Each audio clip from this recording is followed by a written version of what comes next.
ಆಕಾಂಕ್ಷಿಗಳಿದ್ರು ಅವರೆಲ್ಲರನ್ನು ರಮೇಶ್ ಕುಮಾರ್ ಸಾಹೇಬ್ರು ಕೂರಿಸಿ ಮಾತನಾಡಿ ಎಲ್ಲರನ್ನು ಒಪ್ಪಿಸಿ ಒಬ್ಬ ಮಹಿಳೆಗೆ ಅವಕಾಶ ಮಾಡಿಕೊಡ್ಬೇಕು ಅಂತೇಳಿ ಹಿಂದೆ ಜಿಲ್ಲಾ ಪಂಚಾಯತಿ ಅಧ್ಯಕ್ಷರಾಗಿ 20 ತಿಂಗಳ ಕಾಲ ಒಳ್ಳೆ ಕೆಲಸ ಮಾಡಿದ್ರು.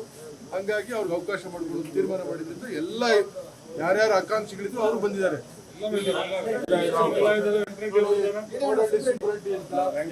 ವೆಂಕಟರೆಡ್ಡಿ ಅಂತ ನಮ್ಮ ಮಾಜಿ ನಿರ್ದೇಶಕರು ನಮ್ಮ ಜೊತೆ ನಿರ್ದೇಶಕರಾಗಿದ್ರು.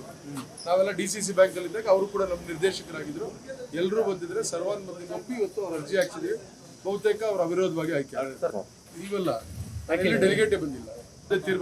ಹೃದಯ ರೋಗ ಮತ್ತು ಹೃದಯ ಶಸ್ತ್ರಚಿಕಿತ್ಸೆ, ವ್ಯಾಸ್ಕ್ಯುಲರ್ ಶಸ್ತ್ರಚಿಕಿತ್ಸೆ, ಸಮಗ್ರ ಹೃದಯ ಆರೈಕೆ ಸೇವೆಗಳಿಗಾಗಿ ನಿಮ್ಮ ವಿಶ್ವಾಸಾರ್ಹ RL Jalappa Narayana heart centre, STUMC campus, Tamaka, Kolar.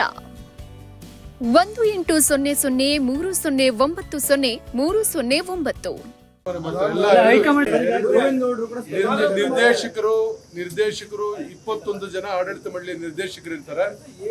21 ಜನದಲ್ಲಿ JRCS ಒಬ್ರು, ಅಫೆಕ್ಸ್ ಬ್ಯಾಂಕ್ ಪ್ರತಿನಿಧಿ ಒಬ್ರು, ಗವರ್ಮೆಂಟ್ ನಾಮಿನಿ ಕೂಡ ಸೇರಿ 21 ಜನ ಇರ್ತಾರೆ. ಏನು ಚುನಾಯಿತ ಆಡಳಿತ ಮಂಡಳಿಯ ನಿರ್ದೇಶಕರು ಇರ್ತಾರೆ ಅವರ ಅಭಿಪ್ರಾಯವನ್ನು ಪಡ್ಕೊಂಡು ಎರಡೂ ಜಿಲ್ಲೆಯ ಉಸ್ತುವಾರಿ ಸಚಿವರ ನೇತೃತ್ವದಲ್ಲಿ ಮಾನ್ಯ ರಮೇಶ್ ಕುಮಾರ್ ಅವರ ಮಾರ್ಗದರ್ಶನದಲ್ಲಿ ಹಿರಿಯರಾದಂಥ ನಜೀರ್ ಅಹಮದ್, ಶಾಸಕರಾದಂಥ ನಂಜೇಗೌಡರು, ಪುತ್ತೂರು ಮಂಜುನಾಥ್ ಅವರು, SN ನಾರಾಯಣಸ್ವಾಮಿ ಅವರು, ರೂಪಕಲಾ ಶಶಿಧರ್ ಅವರು, ಸುಬ್ಬಾರೆಡ್ಡಿ ಅವರು ಮತ್ತು ಪ್ರದೀಪ್ ಈಶ್ವರ್ ಅವರು, ಎಲ್ಲ ಶಿವಶಂಕರ್ ರೆಡ್ಡಿ ಅವರು, ನಮ್ಮ ಪಕ್ಷದ ಎಲ್ಲ ಹಿರಿಯ ನಾಯಕರು ಕೂತು ಚರ್ಚೆ ಮಾಡಿ ತೀರ್ಮಾನ ಮಾಡಿ. ಪಕ್ಷದಲ್ಲಿ 4 ಜನ ಶಾಸಕರು ಅಭ್ಯರ್ಥಿಗಳಾಗಿದ್ದಾರೆ. 3 ಜನ ಆಗ್ಲಿ, ಸಂತೋಷ. ನೋಡಿ, ಇದು ಕೋಲಾರ ಜಿಲ್ಲೆಗೆ ಹೊಸದಿರ್ಬೋದು. ಶಾಸಕರು DCC ಬ್ಯಾಂಕ್ಗೆ ಕಂಟೆಸ್ಟ್ ಮಾಡೋಂಥದ್ದು.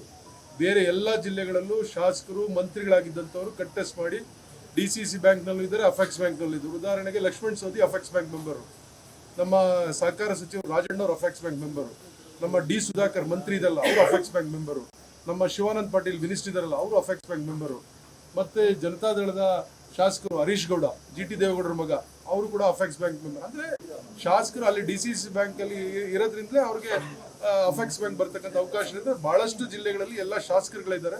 ಅದಕ್ಕೆ ನಮ್ಮ ಜಿಲ್ಲೆಯಲ್ಲಿ ಕೂಡ ನಿನ್ನೆ ನಮ್ಮ ಶಾಸಕರು ಸುಬ್ಬಾರೆಡ್ಡಿ ಅವರು ಹೇಳಿದ್ದಾರೆ, DCC ಬ್ಯಾಂಕ್ ಬಹಳಷ್ಟು ಹದಗೆಟ್ಟಿದೆ, ಅದನ್ನ ಸರಿಪಡಿಸಬೇಕು ಅನ್ನೋ ಉದ್ದೇಶದಿಂದ ನಾವೆಲ್ಲ ಸ್ಪರ್ಧೆ ಮಾಡಬೇಕು ಅಂತೇಳಿ ಎಲ್ಲ ಹಿರಿಯರ ಒಂದು ಮಾರ್ಗದರ್ಶನದ ಸ್ಪರ್ಧೆ ಮಾಡಿದ್ವಿ ಅಂತ ಹೇಳಿದ್ರೆ ಸ್ಪರ್ಧೆ ಮಾಡಿ. ಯಾವ ಗುಂಪು ಇಲ್ಲ, ನಾವು ಹೇಳಿದೀವಲ್ಲ, ನಾವು ಯಾವ್ದು ಹೇಳ್ತಾ ಇಲ್ಲ, ನಾವು ಹೇಳಿದೀವಲ್ಲ.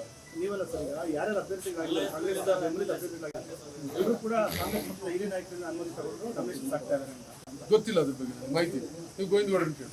ಸರ್, ಈಗ ನಿಮ್ದು ಏನಾದ್ರು ಅಧ್ಯಕ್ಷ ಸ್ಥಾನ ನಿಮ್ ಕಡೆ ಆದ್ರೆ ಅವತ್ತು ಚರ್ಚೆ ಮಾಡೋಣ, ತನಿಖೆಗೆ ಅವತ್ತು ಚರ್ಚೆ ಮಾಡೋಣ, ಆದಾಗ ಚರ್ಚೆ ಮಾಡೋಣ.